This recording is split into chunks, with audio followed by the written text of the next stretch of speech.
I'm sure you remember the phrase, trust the process. And if you don't, well, I'm going to tell you a little bit about it. Trust the process was a well-known slogan used by the Philadelphia 76ers starting in 2013 and ended around 2019, 2020-ish. This was supposed to be the symbol of their rebuild. The slogan was really popular after the Sixers selected Joel Embiid in 2014. However, you don't hear this phrase anymore. It is over. The process is done. And you might say, well, did the process work? Well, if you ask me, I'm going to say no. No, it did not, because it did not bring a championship to the city of Philadelphia, nor did they really get close. And you may say, MacArthur, trust the process. It's all going to work out. Well, the process is done. Your roster is set in stone. The Philadelphia 76ers are stuck in not being a championship contender, but not being a bottom feeder. So I don't know where they're going to go. But today, we're going to be talking about the rise and the fall, you could say, of the process Sixers. So without further ado, I do not want to waste any more of you guys' time. Let's get started. In 2013, the Philadelphia 76ers selected Michael Carter-Williams, a 6-foot guard out of Syracuse, as well as trading for the draft rights of Nerlens Noel, the dominant center out of Kentucky.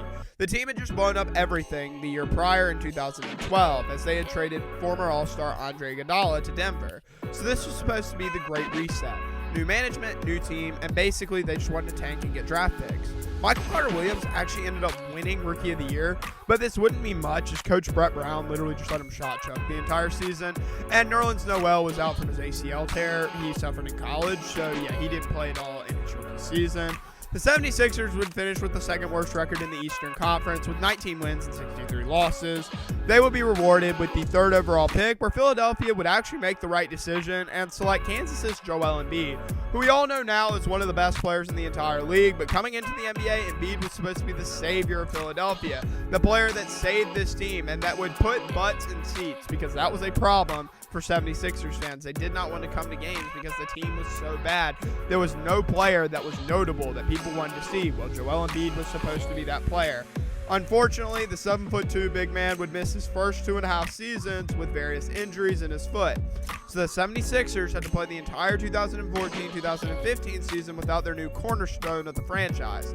I mean, it got so bad, Hollis Thompson was starting for this team. And if you don't know who Hollis Thompson is, well, then don't feel too bad, because you're like a lot of people and you don't know who Hollis Thompson is. I only know who the guy is because I would trade for him for nothing, and then I would flip him for 2 second-round picks in NBA 2K15 and NBA 2K16. But also, Michael Carter-Williams, the reigning Rookie of the Year that they were supposed to have so much hope for and was supposed to be the guard of the future for the 76ers.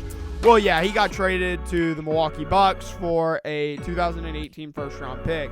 Translation, they never really cared about him in the first place. The 76ers finished with an 18-64 record and were once again given the third overall pick. However, this time the Sixers basically just went with best player available instead of getting a team need, selecting Duke center Jahlil Okafor. This set up a pretty weird lineup of Noel and Okafor, and with Embiid at some point returning, this trio would not work. So in 2015-2016, it's like you had the trash from 2014-2015, and you lit it on fire and then just let it run rampant, as that was the 2015-2016 Philadelphia 76ers, as they went 10-72. However, they were rewarded for their failure with the number 1 overall pick. Who would the Sixers take with this golden opportunity? Well, one of the most hyped up prospects in recent memory, Ben Simmons. I mean, remember when Simmons was supposed to be like the next LeBron James? The duo of Simmons and Embiid was supposed to be what would bring a championship to the city of brotherly love. However, like many other Sixers rookies, Simmons would miss his rookie season with an injury. The 2016-2017 season was like if you had trash and you wrapped a bow around it, finishing with a record of 24-58. The plus side of this team is that Joel Embiid finally made his NBA debut, and he showed some promise before, well, getting injured. In a shocking turn of events that involved the Celtics moving back to pick number 3, the pick that the 76ers had been given because they wanted to draft Jason Tatum, the 76ers actually traded for the number 1 overall pick, this time selecting Washington point guard Markelle Fultz. The hype around the process was real. Ben Simmons, Joel Embiid, and now Markelle Fultz. Man, this team is great, right? Nothing can go wrong. Well, in 2017-2018, this team finally seemed to have something going for it as they finished with a 52-30 record behind Joel Embiid, who had made his first All-Star appearance, as well as, well, Rookie of the Year, Ben Simmons. This team's run would get cut short thanks to the Boston Celtics, but still, Philadelphia was excited about basketball for the first time since 2012.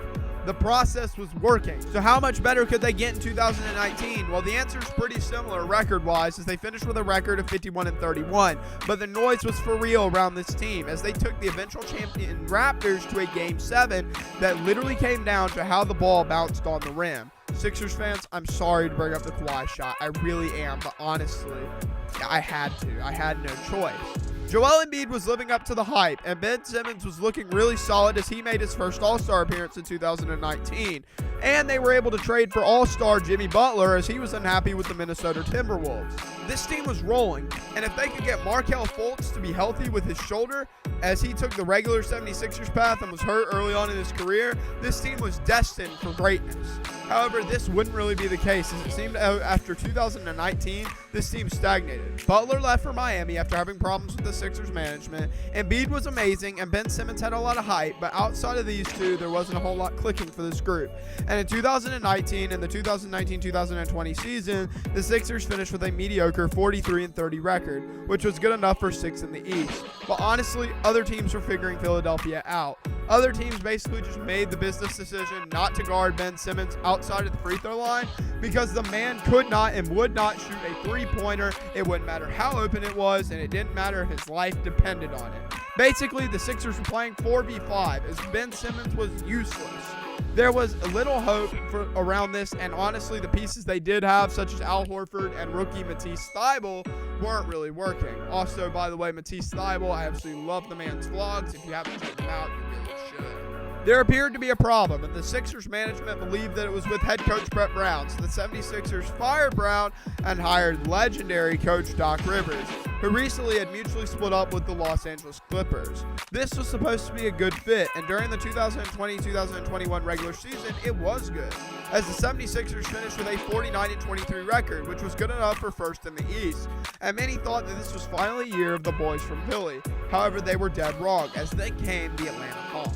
Coming off a huge win against the New York Knicks, Trae Young and the Atlanta Hawks were firing on all cylinders and did not fear Joel Embiid, Ben Simmons, or anyone on the 76ers squad. They came and played spoiler in Game 1 before Philly would take care of business in Game 2 and 3, and then Atlanta would take a crucial one at home to tie the series, and then would take a super crucial win in Philadelphia for Game 5.